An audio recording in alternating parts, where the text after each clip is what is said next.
Hello everyone and welcome to an Outlast Trials dive into the lore of Franco Barbi, introduced in Season 1 Project Lupara, and was at the time one of 3 prime assets that the player may have faced in their therapy trials. I'd love to hear everyone's thoughts and opinions on the subject, and of course if I miss anything, feel free to comment down below, but without any further delays, let's talk about what we know of Franco Barbi. Franco Barbi, also known as Il Bambino meaning the child in Italian, a name very fitting for reasons we'll soon get into, is the son of Don Salvatore Barbi and an unknown woman born assumedly in Louisiana due to Salvador Barbi's deep roots there, and born approximately the 1930s, as no exact date is given for when Franco was born, but we can assume he is younger than our other prime assets. In September 21st, 1959, Señala agency partners lose track of Franco Barbi's whereabouts in Miami and suspect that he has returned to New Orleans. The agency members warn that Franco Barbi has great potential and is extremely dangerous to be surveyed, to use caution. The one they send to find Franco is none other than Clyde Perry.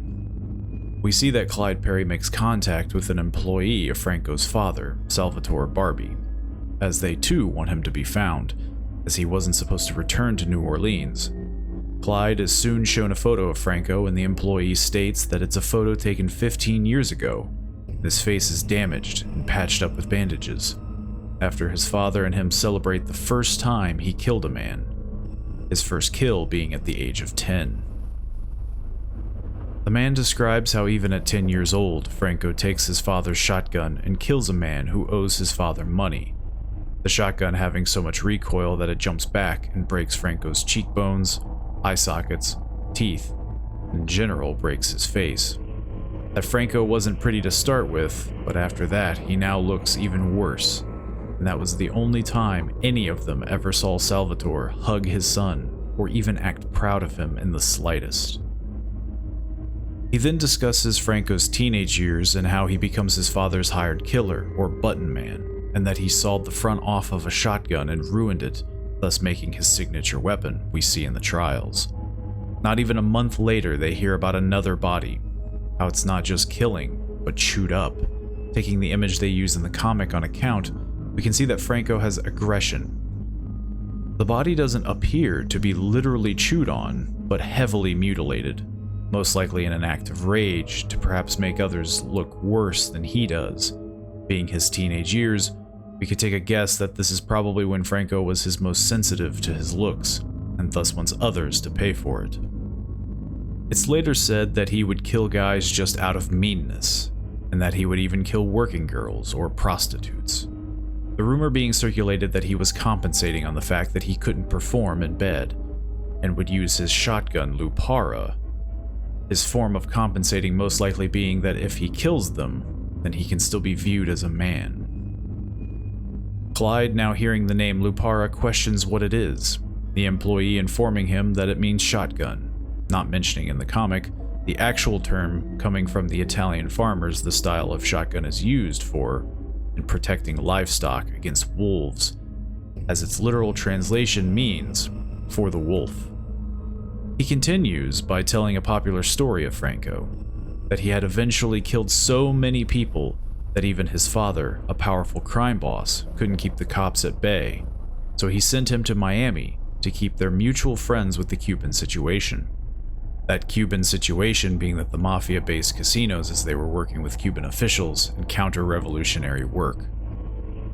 The story is called to question by Clyde, as usually popular stories sound a lot like false stories, to where the employee tells Clyde the true reason Franco Barbi was sent away to Miami, and that it is that he finally managed to find a woman who was able to get him to perform. His father's 4th wife, only a couple years older than Franco, but it's his father's wife nonetheless. Here we learn that Franco Barbi was humiliated, and apparently is the only thing that seems to work for him. His father soon found out though, and was not pleased. It is believed to make sure to have Franco permanently uninvited from New Orleans, which is a kindness, as most other men would not be alive to share the same tale. The man then states that it's more than likely that Franco never left Miami, so long as he had the money to burn on ammunition and women. Clyde, talking to a bartender back in Miami, gathers more information on not only Franco's disgusting drinking habits of a cocktail he calls wolf's milk, but that he'd take thermoses of the stuff on raids to Cuba. This bartender is a CIA asset and confirms his involvement in CIA activity of his work in Cuba and within the Cuban community in Florida, taking part in numerous raids on Cuban soil, resulting in dozens of deaths with the same MO to New Orleans. He's indiscriminate and erratic and is no longer of use to the agency, thus resulting in his expulsion from future operations. Clyde is then told of his last known Cuban counter-revolutionary associate to get into contact with Franco. Meeting up with this associate, no love is shared between this man and Franco, as he tells of the horrific detail that Franco likes to collect nipples like they were scalps. Not only is trophy killing a heavy connection to being a psychopath, which is safe to say at this point that Franco is, but his trophies being that in particular says a lot about what he holds dear. The man continues to state that he's glad to not have seen Franco again, but says that if there's nobody to kill or torture, that he's most likely hired a prostitute, and points Clyde to the Gator Hook. Clyde having a bit of a tense standoff with the locals, he soon is introduced to the staff, where many of the women state how sick Franco is, that no amount of money is worth having to deal with Franco. Only one woman is known for being able to handle Franco, and that's Jenny, a bigger, tougher woman who's apparently been seen breaking a pit bull's neck with her bare hands. Jenny doesn't take anything from anyone, and she'd most likely wring his neck, according to the working girls, to which Clyde continues his chase. Staking out the place that Jenny usually works, it's at 3:44 a.m. that Clyde hears screaming from inside. Gun in hand, he races inside to find a man who is screaming, running from the scene. A scene that even Clyde can't help but be in shock of. Jenny is shown to be dead, her stomach split down the middle with her ribs protruding out. Clyde examines the area, to which he notes that there is no trace of Franco on the premises, though his clothing, weapon, and personal effects are present. Suddenly, a voice breaks the silence, stating, "Don't you touch my Lupara," followed by the sound of squelching from Jenny, her body seemingly moving on its own before the upper half of Franco Barbi bursts out from inside her like a demented child. His childlike cries soon turn to laughter as he grabs a nearby bottle to smack Clyde Perry's gun out of his hand, seemingly breaking either his hand or some fingers, before Franco pounces on him, smacking him with the bottle against his skull, before grabbing Lupara and shooting Clyde in the thigh. Only with the distraction of a man stumbling upon the commotion does Clyde manage to escape long enough to call for help with gunshots in the background, as the bystander is gunned down. Clyde Perry curled up on the floor, calling the operator that he needs help, and afterwards we see his report on how Clyde is being stabilized in Miami, to then to be flown to Texas for skull surgery and leg reconstruction. Franco, being an effective practitioner of violence and extremely charismatic individual, and though is recommended for Project Lathe, caution is recommended during his collection. With all this information, we see that though Franco Barbi could be seen as non-threatening due to his childlike appearance and demeanor that, much like our previous prime assets, he's not to be trifled with. He is a mass-murdering psychopath, not with a sense of justice, but with the desire to destroy, much like a child would with their toys.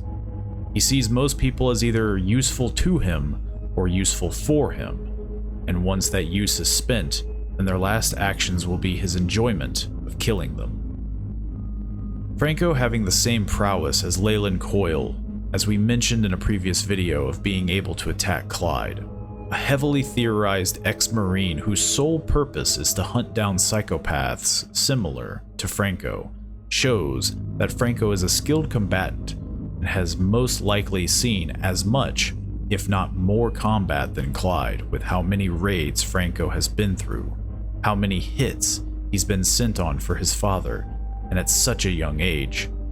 For Franco, killing isn't just work, it's his time to play. Thus, we come to a close on our subject, Franco Barbi being that of a psychopathic man-child, who, like many of our prime assets, is most likely caused due to family trauma. His desire to make his father proud, and the only way he received that was once in his life due to him having killed a man. One thing we haven't truly discussed, though, is why is he seen as the child to many others?